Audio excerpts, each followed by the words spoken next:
வானொலியில் நீங்கள் கேட்டு மகிழ்ந்த தென்கட்சி கோ சுவாமிநாதன் ஐயா அவர்களின் இன்றொரு தகவல் தொகுப்பினை கேட்டு மகிழுங்கள். கப்பல் கடலில் போய்கிட்டு இருக்கு.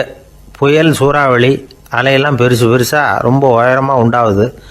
கடுமையான காற்றிலேயும் வேகமான அலைகள்லேயும் சிக்கி அந்த கப்பல் தடுமாறுது. திசை மாறி போச்சு. எந்த பக்கம் போயிட்டு இருக்கிறோம்னே தெரியல. அந்த கப்பலை செலுத்திக்கிட்டு இருந்த மாலுமி ரொம்ப சாமர்த்தியமாக செயல்பட்டார். தன்னுடைய அறிவாற்றலையும் திறமையையும் முழுமையாக பயன்படுத்தினார். அந்த கப்பலை கட்டுப்படுத்தினார். மெதுவாக அந்த சூறாவளியிலிருந்து கப்பலை காப்பாற்றி கரைக்கு கொண்டுட்டு வந்து சேர்த்துட்டார். மாலுமின்னு ஒருத்தர் இருந்ததுனால அந்த மரக்கலம் காப்பாற்றப்பட்டது. மாலுமின்னு ஒருத்தர் இல்லைன்னு வச்சுக்கோங்க, அந்த கப்பலோட கதி என்னவாயிருக்கும் யோசிச்சு பாருங்க. ஒரு கோபக்காரனுடைய நிலைமையும் அப்படித்தானா. கோபக்காரன்கிறவன் ஒரு மாலுமி இல்லாத மரக்கலம் அப்படிங்கிறார் நபிகள் நாயகம். கொந்தளிக்கிற கடலில் கொடுமையான அலைகளின் உச்சியில் அல்லல் படுகிற மரக்கலத்தை விட மோசமானது கோபக்காரனின் நிலைமை அப்படிங்கிறது அவருடைய கருத்து. அது மாதிரி இதுன்னு சொல்லலை, அதை விட மோசம் இது அப்படிங்கிறார். ஏன் தெரியுமா? ஒரு கப்பல் கடலில் தடுமாறினா அதை சரிப்படுத்த மாலுமி இருக்கிறார். அவர் தன்னுடைய சாமர்த்தியத்தினால் அதை கட்டுப்படுத்தி சரியான வழிக்கு கொண்டுட்டு வந்துடுவார். ஆனால் கோபக்காரனுடைய நிலைமை அப்படி இல்லை அப்படிங்கிறார் நபிகள் நாயகம். மனித மனம் ஒரு மரக்கலம், அறிவு அதில் இருக்கிற மாலுமி. மாலுமி மரக்கலத்தை செலுத்துகிறான், அவனுக்கு கட்டுப்பட்டு அது ஓடுது. ஆனால் கோபக்காரனுங்கிற மனுஷங்கிட்ட அறிவுங்கிற மாலுமி சரியாக வேலை செய்ய மாட்டான். ஏன்னா கோபம் அந்த மாலுமியின் கண்களை அவிச்சிரும், காதுகளை கேட்காம பண்ணிவிடும். கண்ணையும் காதையும் மூடிவிட்டு கப்பலை ஓட்டுனா எப்படி ஓட்டுறது? அதனால் கோபக்காரன் மாலுமி இல்லாத மரக்கலம். இடி மின்னலில் மாட்டிக்கிட்டு கஷ்டப்படுற கப்பல் மாதிரி கஷ்டப்படுறான். பெரியவங்கள்லாம் என்ன சொல்கிறாங்க? உனக்கு கெடுதல் பண்ணவனுக்கும் நீ நன்மையே செய். எவருடைய விருப்பு வெறுப்பையும் பொருட்படுத்தாதே. பரம எதிரிக்கும் நீ நன்மை செய்ய ஆரம்பித்தா உன்னுடைய தூய நிலையை பார்த்துட்டு அவனும் உனக்கு நெருக்கமான நண்பனாக ஆயிடுவான். இதுதான் பெரியவங்க நமக்கு சொல்லியிருக்கிறது. புனித குரான் சொல்கிறது என்ன? தீமையை நன்மையை கொண்டே நீர் தடுத்து கொள்ளும் அப்படின்னு சொல்லப்பட்டிருக்கிறதுல. இன்னா செய்தாரை ஒருத்தல் அவர் நாண நன்னயம் செய்து விடல் அப்படிங்கிறார் திருவள்ளுவர். செல்வந்தர் ஒருத்தர்கிட்ட ஒரு சிறுவன் ஆடு மேய்ச்சிக்கிட்டு இருந்தானா. பெரியவர் அவனை கூப்பிட்டு, நீ நேராக போய் ஒரு ஆட்டில் உள்ள ரொம்ப நல்ல பகுதி எதுவோ அதை எடுத்துக்கிட்டு வா அப்படின்னாரான். இவன் போனான். ஒரு ஆட்டு உடம்புல இருந்த நாக்கு, இருதயம், இது ரெண்டையும் எடுத்துகிட்டு கொடுத்தானான். பெரியவர் வாங்கி பார்த்தார். அதுக்கப்புறம் இப்போ நீ போய் இன்னொரு ஆட்டில் இருக்கிற ரொம்ப கெட்ட பகுதி எதுவோ அதை எடுத்துகிட்டு வா அப்படின்னாரான். இவன் போய் எடுத்துகிட்டு வந்தான். அவன் கையில் இருந்தது மறுபடியும் அதே மாதிரி நாக்கு, இருதயம், இது ரெண்டும் தான்.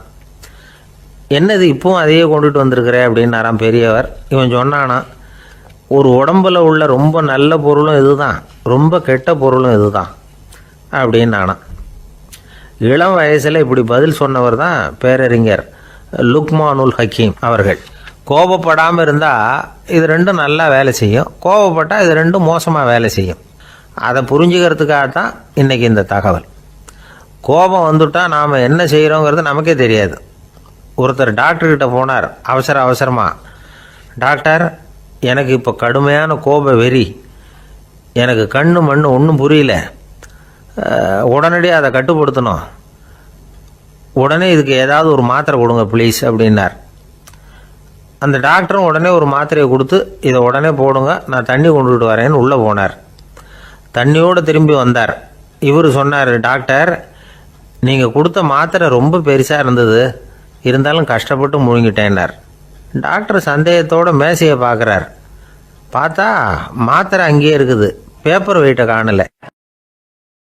திருநெல்வேலி மாவட்டத்தில் கோவில்பட்டிக்கு பக்கத்தில் உள்ள ஊர் கடம்பூர். காமராசர் முதலமைச்சராக இருந்த காலம். கடம்பூரில் ஒரு பள்ளி சீரமைப்பு மாநாடு நடக்குது. அந்த பக்கத்தில் உள்ள பள்ளிக்கூடம்லாம் அதில் கலந்துக்குது. கண்காட்சி வேற, ஊர் பூரா விழா கோலம். மறுநாள் மாநாடு நடக்க போகுது. ஆனால் முதல் நாளே மழை பிடிச்சிக்கிட்டுது. மறுநாளும் அது விடாமல் பேஞ்சிக்கிட்டு இருக்குது. காமராசர் காலையிலேருந்து பல்வேறு நிகழ்ச்சிகளில் கலந்துக்கிட்டு சாயந்தரமாக கடம்பூருக்கு சேர வேண்டியவர். மழை பேஞ்சிக்கிட்டு இருக்கிறதுனால நிகழ்ச்சி ரத்தாயிடுமோ என்னமோ அப்படின்னு எல்லாரும் சந்தேகப்பட்டுக்கிட்டு இருக்கிறாங்க. அவர் கோவில்பட்டி பயணிகள் விடுதியில் இருக்கிறார். கடம்பூர்லேருந்து சில பேர் போய் அவரை சந்திக்கிறாங்க. மழை பெஞ்சிக்கிட்டு இருக்குதே, என்ன செய்யலாம் அப்படின்னு கேட்குறாங்க. மழை பெஞ்சா நல்லது தானே, அதுக்காக மாநாட்டை எதுக்காக ரத்து செய்யணும்? ஆசிரியர்கள் எவ்வளவு கஷ்டப்பட்டு ஏற்பாடு பண்ண மாநாடு, கட்டாயம் வந்துடுறேன் அப்படின்னாராம் காமராசர். உடனே புறப்பட்டார். மழையை பொருட்படுத்தாத மக்கள் கூட்டம், அது கலையாமல் காத்துக்கிட்டு இருக்கிறாங்க அவ்வளோ பேரும். தலைவர் வந்துட்டார்னு தெரிஞ்சது ஜனங்களுக்கு ஏகப்பட்ட உற்சாகம். ஜனங்கள் அவ்வளவு உற்சாகமாக வரவேற்றாங்க. மாநாடு ஆரம்பமாச்சு. மலர் மாலைகள் மலை மாதிரி குவிய ஆரம்பிச்சுட்டுது. வரிசையாக ஒவ்வொரு கல்வி நிலையம் சார்பாகவும் வரவேற்பு பத்திரம் வாசித்து கொடுக்குறாங்க. என்ன வாசிக்கிறாங்கங்கிறத காமராசர் கூர்ந்து கவனிக்கிறார். ஏகப்பட்ட புகழ் மொழிகள், ரொம்ப பாராட்டி புகழ்ந்து என்னென்னமோ வாசிச்சுக்கிட்டு இருக்கிறாங்க.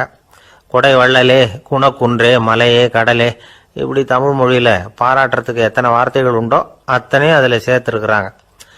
காமராசர் பொறுமை இழந்துட்டார். போதும் போதும், உங்கள் எல்லாரையும் பார்த்து 2 வார்த்தை பேசிவிட்டு போகிறதுக்காக தான் நான் வந்திருக்கிறேன். எல்லாரும் மழையில் சிரமப்பட்டு நின்றுக்கிட்டு இருக்கிறீங்க, இப்படி என்ன புகழ்ந்து படிச்சுக்கிட்டே இருந்தால் எப்படி அப்படின்னாராம். அதுக்கப்புறம் பேசி முடிச்சிருக்கிறார். மாநாட்டு நிகழ்ச்சிகள் முடிஞ்சதும் இன்னொரு நிகழ்ச்சியில் கலந்துக்கிறதுக்காக புறப்பட்டாராம். ஒரு திறந்த ஜீப்பில் அவரை ஊர்வலமாக அழைச்சிக்கிட்டு போயிருக்கிறாங்க. தெருவில் 2 பக்கமும் ஏகப்பட்ட கூட்டம். அங்கங்கே ஜீப்பை நிறுத்தி ரோஜா மாலை, ஜருக மாலை இப்படி போட்டுக்கிட்டே இருக்கிறாங்க. அதையெல்லாம் அப்படி அப்படியே வாங்கி அங்கங்கே நின்றுக்கிட்டு இருந்த குழந்தைகள்கிட்டையும் தாய்மார்கள்கிட்டையும் கொடுத்துக்கிட்டே போகிறார். அந்த சமயத்தில் கூட்டத்துக்கு அப்பால் ஒரு பெரியவர் கையில் ஒரு மல்லிகை சரத்தோடு நின்றுட்டு இருக்கிறார். அவரால் முண்டி அடிச்சுக்கிட்டு முன்னால் வர முடியல. காமராசர் இதை கவனிக்கிறார். அவ்வளவுதான், உடனே நிறுத்தப்பா வண்டியை அப்படிங்கிறார். ஜீப்பு நிற்கிது. டிரைவரை பார்த்து, அதோ பார், அங்கே ஒருத்தர் நிற்கிறார் பார், அவரை இங்கே அழைச்சிட்டு வா அப்படின்னாராம். கூட்டம் வழி விடுது. அந்த பெரியவரை கிட்டத்தில் அழைச்சிட்டு வர்றாங்க. காமராசர் அவரை பார்த்து, வாங்க வாங்க, நல்லா இருக்கீங்களா அப்படின்னு சத்தம் போட்டு உற்சாகமாக விசாரிக்கிறாராம். பெரியவர் கண்களில் கண்ணீர், பேச்சு வரல. மல்லிகை சரத்தை அவருக்கு போடுறார். கொஞ்ச நேரம் அவர்கிட்ட பொறுமையாக பேசிக்கிட்டு இருந்துட்டு அவரை அனுப்பி வைக்கிறார் காமராசர். பெரியவர் போனதுக்கு அப்புறம் காமராசர் பக்கத்தில் இருந்தவங்க கிட்ட சொல்கிறார் அந்த பெரியவரை பற்றி. அந்த காலத்தில் ரொம்ப கஷ்டப்பட்டவர் இவர், ஜெயிலுக்கு போனவர் அப்படின்னு ரொம்ப உருக்கமாக நெகிழ்ந்து போய் சொல்கிறார். இதில் ஒரு விஷயத்தை கவனிங்க. தன்னை புகழ்ந்து படிக்கப்பட்ட வாழ்த்து மடலை படிக்க வேணாம்னு தடுத்து நிறுத்தினார். எங்கேயோ ஒரு மூலையில் கையில் ஒரு 4 முழம் மல்லிகை சரத்தோடு ஒதுங்கி நின்றுக்கிட்டு இருந்த அந்த தொண்டரை அவ்வளவு பெரிய கூட்டத்துக்கு நடுவுலையும் தேடி கண்டுபிடிச்சி கிட்டத்தில் கூப்பிட்டு அவர் கொடுத்த அன்பு மாலையை வாங்கி கழுத்தில் போட்டுக்கிட்டார். அதுதான் காமராசர். தோல்விகள் கூட அவரை கொஞ்சம் கூட பாதித்ததில்லை. ஒரு பொது தேர்தலில் அவர் தோற்று போகிறார். தொண்டர்கள்லாம் அழறாங்க. அதில் ஒருத்தர் மெதுவாக காமராசர்கிட்ட போய், என்ன தலைவரே, நீங்கள் கூட தோற்று போயிட்டீங்களே அப்படின்னு கலக்கமாக சொல்லியிருக்கிறார். அதுக்கு காமராசர், நான் கூட தோற்று போகிறதுக்கு பேர் தான்ப்பா ஜனநாயகம் அப்படின்னாராம். ஒரு ஊரில் ஒரு பெரிய ஞானி இருந்தார். அவர் படுக்கையில் இருந்தார். இன்னும் கொஞ்ச நேரம்தான் அவர் இந்த உலகத்தில் இருக்க போகிறார். அவரை சுற்றி ஏகப்பட்ட கூட்டம். ஏற்கனவே அவருடைய உபதேசங்களை கேட்டவங்க பல பேர் அவரை சுற்றி நிற்கிறாங்க. அந்த ஞானி மெதுவாக கண்ணை திறந்து பார்க்குறார். எல்லாரும் அவருடைய கடைசி வார்த்தையை கேட்கறதுக்காக அவளோட காத்துக்கிட்டு இருக்கிறாங்க. அந்த ஞானி மெதுவாக பேச ஆரம்பித்தார். நான் என்னுடைய வாழ்நாள் பூராவும் உங்களுக்கு நிறைய போதனைகள் சொல்லிக்கிட்டு இருக்கிறேன். பேரானந்தம், மகிழ்ச்சி, தியானத்தன்மை, இதை பற்றியெல்லாம் சொல்லியிருக்கிறேன்.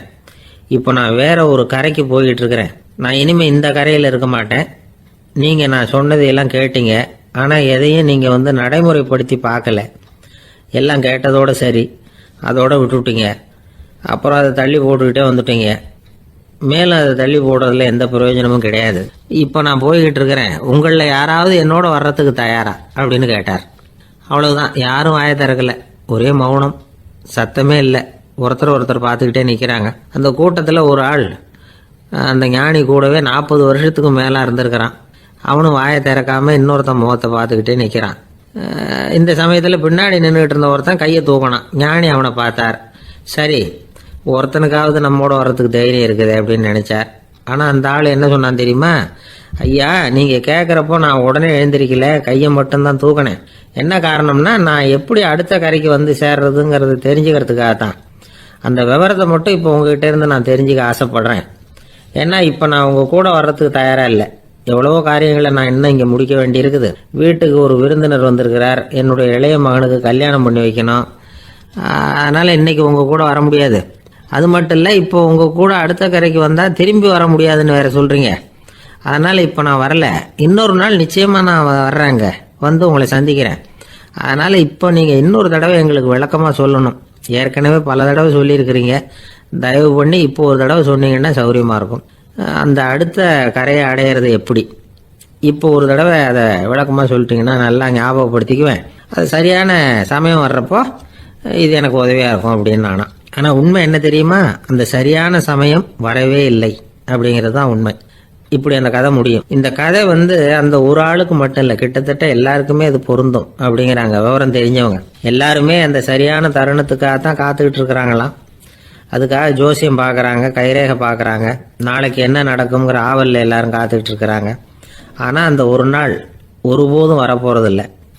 நீங்கள் தள்ளி போடுறதுக்காக பல அர்த்தமில்லாத காரணங்களை தேடுறீங்க அப்படிங்கிறார் ஒரு ஞானி. காத்திருக்கிறதுலேயே நம்ம காலம் ஓடி போயிடுது. ஏன்னா இன்னைக்கு நாம் சிந்திக்கிறது நாளைக்கு நாம் சிந்திக்கிறது இல்லை. ஒவ்வொரு நாளும் ஒவ்வொரு மாதிரி போயிடுது. நாளைக்கு மறுநாளை பற்றியே சிந்திக்கிறோம். இப்படியே அது பாட்டுக்கு போயிடும். கரையை தொட்டு பார்க்குறது எப்போ, இதுதான் கேள்வி. நமக்கு வேண்டியப்பட்ட ஒருத்தர் ஒரு ரயில்வே பிளாட்ஃபாரத்தில் நின்றுட்டு இருக்கிறார். அங்கே இருக்கிறவங்க கிட்ட கேட்குறாராம், விசாரிக்கிறார், ஏங்க கிழக்க போகிற ரயில் போயிட்டுதுங்களான்னாராம். போயிட்டுதுன்னு இருக்கிறாங்க. கொஞ்ச நேரம் கழிச்சு, ஏங்க மேற்க போகிற ரயில் போயிட்டுதுங்களான்னு கேட்டிருக்காரு. போயிட்டுதுங்களான் இருக்காங்க. அப்புறம் கொஞ்ச நேரம் கழிச்சு மறுபடியும், ஏங்க 10:30 மணி வண்டி போயிட்டுதான்னு கேட்டிருக்காரு. தொடர்ந்து காலையிலேருந்து சாயந்தரம் வரைக்கும் இப்படி ஒரே இடத்துல நின்றுட்டு கேட்டுக்கிட்டே இருக்கிறார். இதை பார்த்துக்கிட்டு இருந்த ஒருத்தர் அவர்கிட்ட ஏங்க நீங்கள் எங்கே போகணும் அப்படின்னு கேட்டாராம். இவர் மெதுவாக சொன்னாராம், இந்த ரயில்வே லைனை தாண்டி அந்த பக்கம் போகணும் அப்படின்னாராம். இந்த உலகத்தில் எவ்வளவோ உயிரினங்கள் இருக்குது. ஒவ்வொன்றும் ஒவ்வொரு விதமாக சண்டை போடுது. இப்போ 2 மாடு சண்டை போட்டுக்குதுன்னு வச்சுங்க, என்ன பண்ணும்? 2 முட்டிக்கும். அதுக்கு சண்டை போடுறதுக்கு ஆயுதமாக உபயோகப்படுறது அதோட கொம்பு. 2 சேவல் சண்டை போட்டுக்குதுன்னு வச்சுங்க, அதுக்கு ஆயுதமாக உபயோகப்படுறது அதோட கால் நகம். காலால் தான் அது ஒன்றோட ஒன்று சண்டை போட்டுக்கும். ஆனால் 2 மனுஷன் சண்டை போட்டுக்கிறான்னு வச்சுங்க, இவன் இன்னதை தான் ஆயுதமாக உபயோகப்படுத்துவான்னு குறிப்பிட்டு சொல்ல முடியாது. கல்லை எடுப்பான், கத்தி எடுப்பான், துப்பாக்கி எடுப்பான், என்ன வேணாலும் பண்ணுவான். வாயால் திட்டுவான், கையால் அடிப்பான், காலால் உதைப்பான், சகலகலா வல்லவன். விலங்குகள்லாம் பொதுவாக வாயை சாப்பிட்றதுக்கு மட்டும்தான் உபயோகப்படுத்துது. ஆனால் இவனுக்கு சாப்பிட்றதுக்கும் அதுதான், சாப்பிட்டு விட்டு திட்டுறதுக்கும் அதுதான். ஆனால் ஒரு விஷயத்தில் மட்டும் கெட்டிக்கிறேன். அதாவது நாம் சண்டை போட்டுக்கிட்டாலும் பரவாயில்லை, கோழிகள் சண்டை போடாமல் இருக்கணும் அப்படின்னு ஆசைப்படுறான். எதுக்காக? கோழிகள் சண்டை போடாமல் இருந்தால் நிறைய முட்டைகள் போடுமா, அதுக்காக தான் இந்த அக்கறை. கோழி பண்ணை வச்சிருக்கிறவங்களுக்கு இது ஒரு பெரிய பிரச்சனை. அதாவது பண்ணையில் இருக்கிற கோழிகளுக்குள்ளே அடிக்கடி சண்டை வந்துடும். அதனால் முட்டை உற்பத்தி குறைஞ்சிரும். சரி, இதுக்கு என்ன பண்ணுறது? பண்ணையில் போய் உட்காந்துக்கிட்டு தினமும் பஞ்சாயத்து பேசிகிட்டு இருக்க முடியுமா? அமெரிக்காவில் கோழி பண்ணை வச்சிருக்கிற ஒருத்தர் இதை பற்றி யோசனை பண்ணி பார்த்தாராம். ஒரு வழியையும் கண்டுபிடிச்சிருக்கார். கோழிக்கெல்லாம் மூக்கு கண்ணாடி மாட்டி விட்டுட்டோம்னா அது சண்டை போடுற குணம் குறைஞ்சிரும், முட்டை அதிகமாகிடும். அந்த கண்ணாடியில் உள்ள லென்ஸு சிவப்பு நிறத்தில் இருக்கணும், அவ்வளவுதான் அப்படின்னு அவர் கண்டுபிடிச்சாராம். இது ஏற்கனவே நடைமுறையில் கண்டுபிடிக்கப்பட்ட ஒரு விஷயம். ஆனால் எல்லா கோழிக்கும் சிவப்பு மூக்கு கண்ணாடி எப்படி மாட்டி விடுறது? அப்படியே மாட்டி விட்டாலும் அது நழுவாமல் இருக்கணுமே. இப்போ நாமெல்லாம் நடு வரலால் மூக்கு கண்ணாடி நடுவில் தொட்டு அப்படி ஸ்டைலாக சரி பண்ணிக்கிறோம். அது மாதிரி கோழி எப்படி சரி பண்ணிக்கும்? இதுதான் பிரச்சனை. இதுக்கு அவர் என்ன வழி கண்டுபிடிச்சாருன்னா, கோழிக்கெல்லாம் மூக்கு கண்ணாடிக்கு பதிலாக விழியொட்டு வில்லைகள், கான்டாக்ட் லென்ஸ், அதை பொருத்தி விட்டா என்ன அப்படின்னு யோசனை பண்ணார். அதே மாதிரி பண்ணார். அதே மாதிரி செஞ்சு பார்த்தார், வெற்றி. அதுக்கப்புறம் கோழியெல்லாம் சண்டை போட்டுக்கலையாம், சமாதான பிரியர்களாக ஆகிட்டு தான். கோழிகளுக்கு இயல்பாகவே சண்டை போடுற குணம் உண்டு. ஆனால் அதோட கண்ணுக்கு பார்க்குற பொருள்லாம் ரோஜா நிறத்துலையோ அல்லது இன்னும் சொல்ல போனால் அழுத்தமான சிவப்பு நிறத்துலையோ தெரிஞ்சதுன்னா சண்டை போடுற குணம் குறைஞ்சிருதான். அந்த சமயத்தில் அது அதிகமாகவும் முட்டையிட ஆரம்பிச்சுடுதான். அதே நேரத்தில் இறை எடுக்கிறத கூட குறைச்சிக்குதான். இது ஏன் இப்படி பண்ணுதுங்கிறது விஞ்ஞானிகளுக்கு இன்னமும் புரியலையா. எப்படியோ அமெரிக்க கோழிகள்லாம் கான்டாக்ட் லென்ஸ் பொருத்திக்க ஆரம்பித்தாச்சு. கோழி கழுத்தை பிடிச்சிக்கிட்டு ஒரு சில வினாடிகளில் அதை பொருத்தி விட்றாங்களாம். கோழியோட ஆயுள் பூரா அது அப்படியே இருக்குமா. பண்ணையில் முட்டை உற்பத்தி குறைஞ்சா இது மாதிரி விஞ்ஞானபூர்வமாக பரிகாரம் தேடுறது தான் நல்லது. நமக்கு வேண்டியப்பட்ட ஒருத்தர், அவர் ஒரு கோழி பண்ணை வச்சுருந்தார். அந்த பண்ணையில் பாதி கோழி திடீர்னு செத்து போச்சு. உடனே ஒரு கால்நடை மருத்துவர்கிட்ட போக வேண்டியது தானே, அங்கே போகல. உள்ளூரில் மந்திரம் பண்ணிகிட்டு இருந்த ஒரு சாமியார்கிட்ட போனார். அவர் காலில் விழுந்தார். சாமி, என் பண்ணையில் பாதி கோழி செத்து போட்டுதுன்னார். சாமியார் யோசனை பண்ணார். சரி, பண்ணையில் வாசப்படி கிழக்கு பக்கமாக வச்சுருக்கியா மேற்கு பக்கமாக வச்சுருக்கியான்னு கேட்டார். கிழக்கு பக்கமாக இருக்குன்னார் அவர். அதுதான் தப்பு, மேற்கு பக்கமாக அதை மாற்று சரியாக போடும்னாராம். அதே போல் அவர் போய் மாற்றிவிட்டார். அப்பவும் பாதி செத்து போச்சு. மறுபடியும் வந்து சொன்னார், சாமி மறுபடியும் பாதி கோழி செத்து போட்டுதேன்னார். சரி, கூரை எப்படி போட்டிருக்க, ஓடு போட்டிருக்கியா இல்லை கீத்து போட்டிருக்கியான்னார். ஓடு போட்டிருக்கேன்னாராம் அவர். அதுதான் தப்பு, கீத்து போட்டுரும் சரியாக போடும்னாராம். சரின்னு போய் அதையும் மாற்றி பார்த்தார். மறுபடியும் போயிட்டது, கோழி செத்து போச்சு. வந்தார், மறுபடியும் பாதி செத்து போச்சு சாமின்னு வந்தார். இவரும் யோசனையை மாற்றி மாற்றி சொல்லிகிட்டே இருக்கிறார். இப்படி அவரும் மாற்றி மாற்றி பார்த்தார். 6வது தடவையாக அவரை தேடிட்டு வந்தார். அந்த சமயத்தில் இவர் ரொம்ப தீவிரமாக யோசனை பண்ணி பார்த்துட்டு, அது சரிப்பா, நீயும் என்கிட்ட சளைக்காமல் வந்துக்கிட்டு இருக்கிற, நானும் யோசனை சொல்லிகிட்டு இருக்கேன். இப்போவும் வந்து உங்ககிட்ட சொல்கிறதுக்கு என்கிட்ட யோசனை நிறையா இருக்குது, ஆனால் சோதிக்கிறதுக்கு உங்ககிட்ட கோழி இல்லையே, என்ன பண்ணுறது அப்படின்னாராம் இவர். காலை நேரம், கடற்கரை ஓரம், காலை வீசிக்கிட்டு கையை வீசிக்கிட்டு ஏதோ சண்டைக்கு போகிற சிப்பாய் மாதிரி எல்லாரும் நடந்து போயிட்டுருக்குறாங்க. நடைப்பயிற்சி. அதில் நமக்கு தெரிஞ்ச ஒருத்தர் எதிரில் வந்தார் ரொம்ப வேகமாக. என்ன சார் வாக்கிங்க அப்படின்னு கேட்டோம். அவரால் ஆமாம்னு பதில் சொல்ல முடியல, அவ்வளவு கஷ்டம். மூச்சு விடுறதுக்கே வாயை திறந்து மூடிக்கிட்டு இருக்கிறார். எங்கே பேசுறது? கொஞ்சம் நின்று நிதானித்து மூச்சு விட்டுட்டு அதுக்கப்புறம் சொன்னார் ஆமாம் அப்படின்னு. என்ன சார் இவ்வளவு வேகம்னோம்? உங்கள் பேச்சை கேட்டுவிட்டு தான் சார் நடக்க ஆரம்பித்தோம். நீங்கள் தான் அடிக்கடி சொல்லிகிட்டு இருந்தீங்க நடக்கிறது நல்லதுன்னு. அன்னையிலேருந்து ஆரம்பிச்சுட்டேன், ஆனால் ரொம்ப கஷ்டமாக இருக்குது சார். இப்போ பாருங்கள், உங்கள்கிட்ட சுலபமாக பேசக்கூட முடியல, மூச்சு வாங்குது, உடம்பு கூட வலிக்கிறது மாதிரி இருக்குது அப்படின்னு அவர் பாட்டுக்கு பேச ஆரம்பிச்சிட்டார். உங்களை யார் சார் இவ்வளவு வேகமாக நடக்க சொன்னது? வேகத்தை குறைங்க, மெதுவாக நடங்க அப்படின்னோம். நீங்கள் நடக்கிறதுனால என்னென்ன சௌகரியம்னு அன்னைக்கு சொன்னீங்களே தவிர சௌகரியமாக நடக்கிறது எப்படின்னு சொல்லலையே அப்படின்னார் அவர். இன்னமும் லேசாக மூச்சு வாங்கிக்கிட்டே சொன்னால் கூட இவர் சொல்கிறதுலேயே ஒரு நியாயம் இருக்குது. அதனால் இந்த நடைப்பயிற்சி பண்ணுறவங்க கவனிக்க வேண்டிய சில முக்கியமான குறிப்புகள் இருக்குது. அது என்னென்னங்கிறத அவங்க தெரிஞ்சுக்கணும். அது தெரிஞ்சு வச்சுக்கிறது நல்லது. இதெல்லாம் மருத்துவ நிபுணர்கள் சொல்கிற குறிப்புகள். அவங்க என்ன சொல்கிறாங்க தெரியுமா? உங்கள் வயசு 40க்கு மேலேயா? உங்கள் எடை வந்து இருக்க வேண்டியதை விட 10 கிலோ அதிகமாக இருக்குதா? நீங்கள் புகை பிடிக்கிறவரா? இதய நோய், இரத்த நாள நோய், உயர் இரத்த அழுத்தம் இப்படி ஏதாவது உங்களுக்கு உண்டா?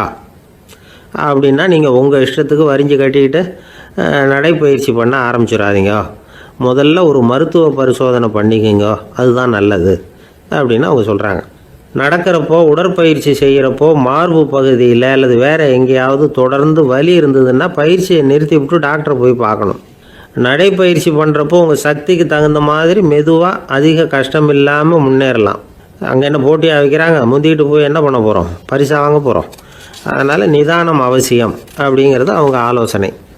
தொந்தரவு கொடுக்காத ஷூ, ட்ரெஸ்ஸு இதுகளை உபயோகப்படுத்துங்க. பாதத்தில் ஆடு தசை இருக்குல்ல, அங்கே ஏதாவது பிரச்சனை இருந்ததுன்னா டாக்டரை பாருங்கள். இந்த பாதத்தில் வலி வரும் அந்த இடத்துல. வெயில் காலமாக இருந்தால் தலைக்கு தொப்பி வச்சுக்கோங்க. பனியில் நடந்தாலும் அப்படி தான், தலையை பத்திரமா பார்த்துக்குங்க. நம்மக்கிட்ட ஏதோ கொஞ்சம் உருப்படியாக தெரியறது அது தானே. உடற்பயிற்சிக்கு முன்னாடி பின்னாடி பயிற்சி செய்கிறப்போ நிறைய தண்ணி குடிக்கலாமா. முதல் 1 மாதத்துக்கு கொஞ்சம் தளர்த்தியாக சாவகாசமாக நடக்கலாம். மணிக்கு 3 அல்லது 4 கிலோமீட்டர் வேகம்னு வச்சுங்களேன். அதுக்கப்புறம் வேகத்தை அதிகப்படுத்தலாம். மணிக்கு 6 அல்லது 8 கிலோமீட்டர் அளவுக்கு நடக்கலாம். நல்லா கையை வீசிக்கிட்டு நடக்கணும். மூச்சு விடுற எண்ணிக்கை அதிகரிக்கணும். இது மாதிரி ஒரு 30 நிமிஷம் நடக்கலாம். தனியாக நடந்து போகிறதுக்கு உங்களுக்கு என்னமோ மாதிரி இருக்குதா? கூட யாரையாவது சேர்த்துக்குங்க, ஒரு குரூப்பாக சேர்ந்து போகலாம். நடக்கிறதுங்கிறத ஒரு சந்தோஷமான சமாச்சாரமாக ஆக்கிக்கணும். தினம் இப்படி நடக்க வேண்டி இருக்குதே அப்படின்னு புலம்பிக்கிட்டே போகக்கூடாது. சில பேர் நடக்கிறப்போ கடந்த காலத்தை அசை போட்டுக்கிட்டே போவாங்க. சில பேர் வருங்காலத்தை அசை போட்டுக்கிட்டே போவாங்க. சில பேர் முக்கியமான திட்டம்லாம் இப்படி நடக்கிறப்போ தான் தீர்மானம் பண்ணுவாங்க.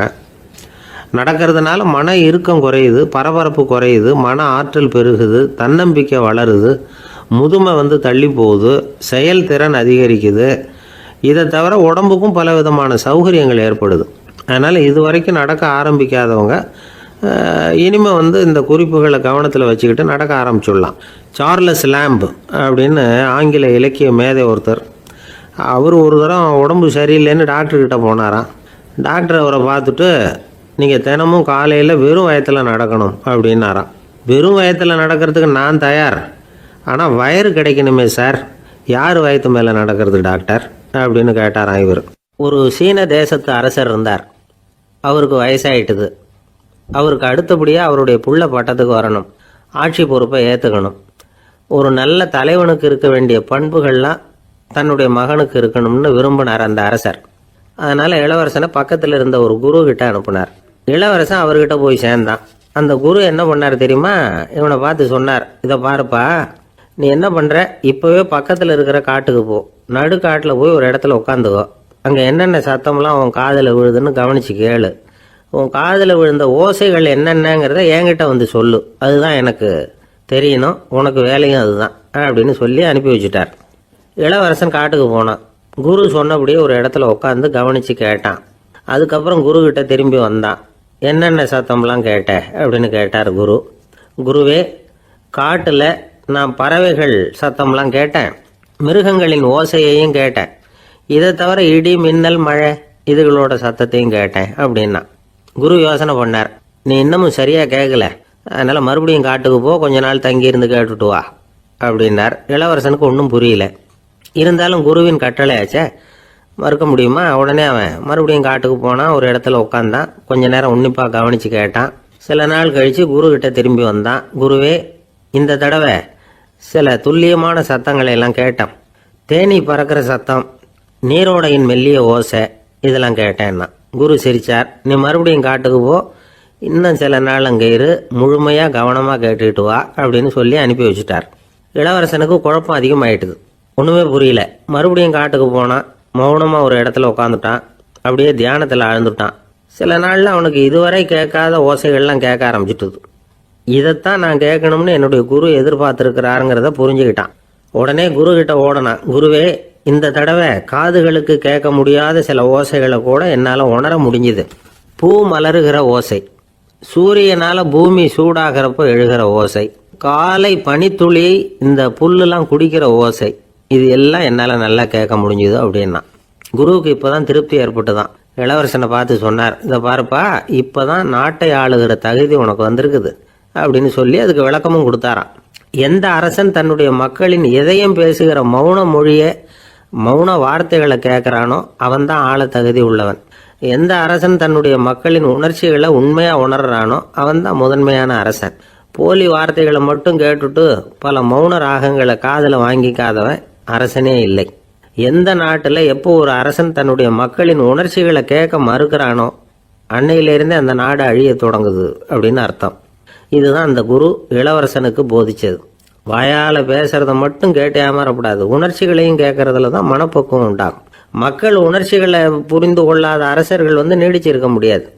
அது மாதிரி நாடுகளில் அடிக்கடி குழப்பம் தான் உண்டாகும். அப்படி இருந்தா அடிக்கடி ஆட்சி மாறிக்கிட்டு இருக்கும். அப்படிப்பட்ட ஒரு தேசம், அங்கே ஒரு சிறைச்சாலையில் 3 கைதிகள் பேசிக்கிட்டு இருந்தாங்க. ஒருத்தன் சொன்னான், நான் இந்த நாட்டு ராஜாவை எதிர்த்து பேசிக்கிட்டு இருந்தேன், அதனால் என்னை பிடிச்சி கொண்டாந்து இங்கே போட்டுட்டாங்க அப்படின்னா ஒருத்தன். இன்னொருத்தன் சொன்னான், நான் இந்த நாட்டு ராஜாவை ஆதரித்து பேசிக்கிட்டு இருந்தேன், அதனால் என்னை பிடிச்சி கொண்டாந்து இங்கே தள்ளிவிட்டாங்க அப்படின்னா. அது சரி, நீ என்ன தப்பு பண்ண அப்படின்னு சொல்லி 3வது ஆளை பார்த்து இவங்க கேட்டாங்க. அதுக்கு அந்த ஆள் சொல்கிறான், நான் தான் இந்த நாட்டு ராஜா அப்படின்னா. ஆஃபீஸில் வேலை பார்க்குற ஒருத்தர் வந்தார். பேசாமல் ஒரு 10 நாள் லீவு போட்டுடலாமா பார்க்குறேன் அப்படின்னார். ஏன்னு கேட்டோம். என்னுடைய மேலதிகாரி ஒரு முசுடு சார், அவர்கிட்ட வேலை பார்க்குறது ரொம்ப கஷ்டமாக இருக்குது அப்படின்னார். ஆஃபீஸில் வேலை பார்க்குறவங்கெல்லாம் ஒரு விஷயத்தை நல்லா ஞாபகத்தில் வச்சுக்கணும். மேலதிகாரிங்கிறவர் ஒரு பெரிய மகான் இல்லை, அவரும் ஒரு மானிட பிறவி தான். சராசரி மனுஷனுக்குள்ள பலம் பலவீனம் ரெண்டும் அவருக்கும் உண்டு. அதனால் அவரை கொஞ்சம் அனுசரித்து போகிறதுக்கு பழகிறது தான் நல்லது. மேலதிகாரிகளில் பல வகை உண்டு. அதில் முக்கியமாக 3 வகை. அதில் ஒரு வகை எப்படி தெரியுமா? உங்களை ஒரு வேலை செய்கிற மெஷினாக மட்டுமே நினைக்கக்கூடிய வகை. இவங்கெல்லாம் எப்படின்னா, எங்கேயாவது வெளியூர் போயிருந்தா கூட அங்கேருந்து ஃபோன் பண்ணுவாங்க, அந்த வேலை என்னாச்சு, இந்த வேலை என்னாச்சு அப்படின்னு. இவங்களுக்கெல்லாம் உங்கள் நலனை பற்றியோ உங்கள் குடும்பத்தை பற்றியோ அக்கறை இருக்காது. நீங்கள் சொல்கிற யோசனை எதுவும் இவங்ககிட்ட எடுபடாது. கொடுத்த வேலையை பாரு, நீ எனக்கு புத்தி சொல்ல வேணாம் அப்படிம்பாங்க. இவங்களை அனுசரித்து போகிறதுக்கு ஒரே வழி, இவங்க எதை சொன்னாலும் சரின்னு சொல்லிவிட்டு வேலையை கவனிக்க வேண்டியது தான். இவங்ககிட்ட வேற எந்த கேள்வியும் கேட்டுக்கிட்டு இருக்கக்கூடாது. ஆமாம் சாமி போடுறது கௌரவ குறைச்சல் இல்லை, அது ஒரு அலுவலக சௌகரியம், அவ்வளவுதான். இன்னொரு வகையான மேலதிகாரிகள் எப்படி தெரியுமா? இவங்கெல்லாம் ஆஃபீஸ் வேலையை பற்றி அதிகமாக கவலைப்பட்டுக்கிட்டு இருக்க மாட்டாங்க. தங்களுடைய சொந்த இமேஜ் பாதிக்கப்படக்கூடாதுங்கிறதுலையே கவனமாக இருப்பாங்க. இவங்கெல்லாம் அடிக்கடி உங்கள் நலனை விசாரிப்பாங்க. அதே மாதிரி நீங்களும் அவரை விசாரிக்கணும்னு எதிர்பார்ப்பாங்க. இந்த ரக அதிகாரிகளுக்கெல்லாம் புது வருட வாழ்த்து அனுப்பலாம், பிறந்தநாள் வாழ்த்து அனுப்பலாம். அவருக்கு எங்கேயாவது ஒரு பாராட்டு விழா நடந்தால் முதல் வரிசையில் போய் உட்காந்து உங்கள் முகத்தை காட்டலாம். ஆஃபீஸ் வேலையை மட்டுமே பார்க்குற பணியாளர்கள் இது மாதிரி அதிகாரிகள் கிட்ட நல்ல பேர் வாங்க முடியாது. இன்னொரு வகையான மேலதிகாரிகள் உண்டு. அவங்க எப்படின்னா ஆஃபீஸ் வேலையை பற்றியும் கவலைப்பட மாட்டாங்க, தனக்கு கீழே வேலை பார்க்குறவங்கள பற்றியும் கவலைப்பட மாட்டாங்க. எக்காரணம் கொண்டும் தன்னுடைய பொசிஷனுக்கு ஆபத்து வந்துடக்கூடாதுன்னே நினைக்கக்கூடியவங்க இவங்க. இவங்களால கடுமையான வேலை செய்யவும் முடியாது, தீர்மானிக்கவும் முடியாது. எந்த முடிவையும் எடுக்காம அப்படியே தள்ளி போட்டுக்கிட்டே போடுவாங்க எல்லாத்தையும். இதனால என்ன ஆகும்னா, இவருக்கு கீழே வேலை பார்க்குற உங்களுக்கு பொறுப்பு அதிகமாயிடும். இவங்க கிட்ட போய் பிரச்சனையை மட்டும் சொல்லி பிரயோஜனம் இல்லை, அதுக்கான முடிவுகளை நீங்களே சொல்லணும். அப்போதான் இது மாதிரி அதிகாரிகள் கிட்ட நல்ல பேர் வாங்கலாம். அட்லீஸ்ட் கெட்ட பேர் வாங்காமலாவது காலம் தள்ளலாம். ஆஃபீஸில் வேலை பார்க்குறவங்க முக்கியமாக சில விஷயங்களை ஞாபகத்தில் வச்சுக்கணும். ஆஃபீஸில் நடக்கிற நல்லது கெட்டது எதுவாக இருந்தாலும் உடனடியாக மேலதிகாரிகிட்ட தெரிவிக்கிறது நல்லது. மூன்றாவது மனிதர் மூலமாக அதை அவர் தெரிஞ்சுக்கிறது அவ்வளவு நல்லதில்லை. எந்த மேலதிகாரியுமே தான் இந்த சர்பாஸ் செய்யப்படுறத விரும்புறதில்லை. அதனால் அவருக்கு தெரியாமல் மேலிடத்துக்கு மணி எழுதி போடக்கூடாது. அப்படி எழுதி போடுறவங்க சில பேர் இருக்கிறாங்க. நீங்களும் உங்கள் மேலதிகாரியும் தொழில் ரீதியாக ஒரே படிப்பு படித்தவராக இருக்கலாம். அப்படி இருந்ததுன்னா அட்ஜஸ்ட் பண்ணி போகிறது கொஞ்சம் கஷ்டம்தான். இதை மனசில் வச்சுக்கிட்டு நடந்துக்கணும். உங்களுக்கும் அவருக்கும் அபிப்பிராய பேதமா, அது அவருக்கும் உங்களுக்கும் உள்ள தனிப்பட்ட பிரச்சனை, அதை விளம்பரப்படுத்திக்கிட்டு இருக்கக்கூடாது. அது அவருடைய கோபத்தை கிளறும். உங்கள் மேலதிகாரி உங்கள் கூட படித்தவராக இருக்கலாம், அதுக்காக அவர் எல்லாருக்கும் முன்னாடி அடைய கிச்சாமி எப்படிடா இருக்க அப்படின்லாம் கேட்டுக்கிட்டு இருக்கக்கூடாது. பொதுவாக யாரும் அதை விரும்புறதில்லை.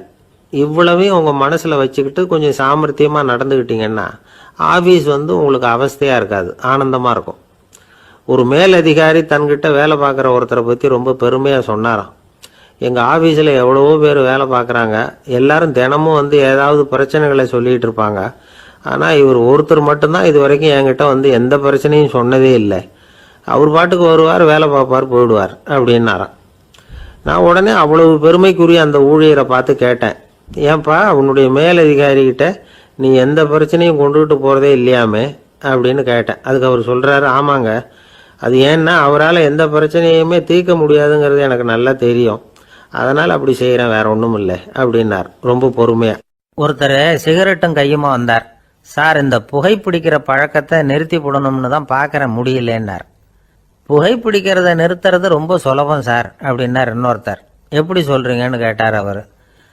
நான் கூட ஏற்கனவே 10 தடவை அந்த பழக்கத்தை நிறுத்தி இருக்கிறேன் சார் அப்படின்னார் இவர்.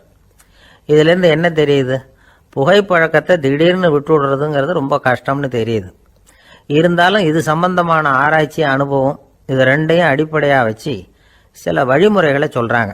அதாவது புகைப்பிடிக்கிறத நிறுத்துறதுக்கு 10 வழிகள் உண்டு அப்படின்னு சொல்கிறாங்க. அது என்னங்கிறது தெரிஞ்சுக்கிட்டா உபயோகப்படுதான்னு பார்க்கலாமே. முதல் கருத்து என்னன்னா, கொஞ்ச நாளைக்கு புகைப்பிடிக்கிற நண்பர்களை விட்டு விலகி இருக்கணும். இதனால் புகைப்பிடிக்கிற ஆசை குறையும், அந்த பழக்கத்தை மறுபடியும் ஆரம்பிக்கப்படாதுங்கிற எண்ணம் உறுதிப்படும். ரெண்டாவது கருத்து, புகைப்பிடிக்கிறதை எதிர்த்து தீவிரமாக பிரச்சாரம் செய்ய ஆரம்பிச்சிடணும். அது அடுத்தவங்களுக்கும் உபயோகப்படும், உங்களுக்கும் உபயோகப்படும். உங்கள் உள்ளுணர்வை அது தூண்டும், உங்களை உறுதி கொள்ள வைக்கும்.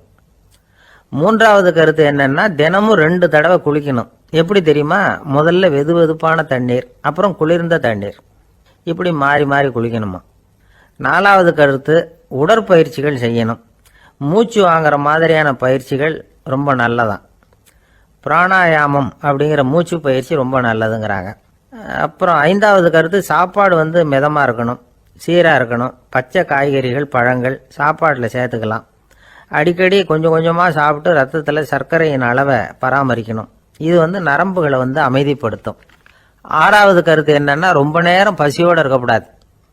புகைப்பிடிக்கிறத நிறுத்த முயற்சி செய்யும் பொழுது எடை குறைப்பு நடவடிக்கைகளை மேற்கொள்ளக்கூடாது. 7வது கருத்து, காப்பி, தேநீர், மதுபானம், அப்புறம் போதைப் பொருள்கள் கலந்த உணவுகள் இதெல்லாம் வேணாம். புகைப்பிடிக்கிறத அதெல்லாம் ஊக்கப்படுத்தும். கடுகு, மிளகு, அப்புறம் காரமான பொருள்களை தவிர்க்கணும். உப்பு அளவை குறைக்கணும். தினமும் 10 குவளை தண்ணீராவது குடிக்கணும். வெறும் தண்ணி புகைப்பிடிக்கிற ஆவலை தணிக்குதான். 8வது கருத்து, கையில் சிகரெட்டு புகையில ஏதாவது இருந்தால் உடனே தூக்கி எறிஞ்சிருங்க. அது கையில் இருக்கிற வரைக்கும் புகைப்பிடிக்கிற ஆசை வந்துக்கிட்டே இருக்கும். 9வது கருத்து என்னன்னா, இறை நம்பிக்கை உள்ளவங்க புகைப்பிடிக்கிற எண்ணம் வர்றப்போவெல்லாம் பிரார்த்தனை செய்ய ஆரம்பிச்சுடலாம். 10வது கருத்து, உங்களுக்கு ரொம்பவும் வேண்டியவங்க யாரோ அவங்கக்கிட்ட எல்லாம் நீங்கள் புகைப்பிடிக்கிறத நிறுத்தி விட்டதா சொல்லிவிடுங்க. இந்த 10 வழிகளையும் கடைபிடிக்க ஆரம்பிச்சுட்டா புகைப்பிடிக்கும் பழக்கத்தை நிறுத்தி விடலாம் அப்படின்னு சொல்கிறாங்க அனுபவப்பட்டவங்க. முயற்சி பண்ணி பார்க்கலாம். ஒரு முக்கியமான இடத்துல நின்றுக்கிட்டு இருந்தார் ஒருத்தர். அங்கே இன்னொருத்தர், ஏன் சார் இந்த இடத்துல சிகரெட் பிடிக்கலாமா அப்படின்னு அனுமதி கேட்டார்.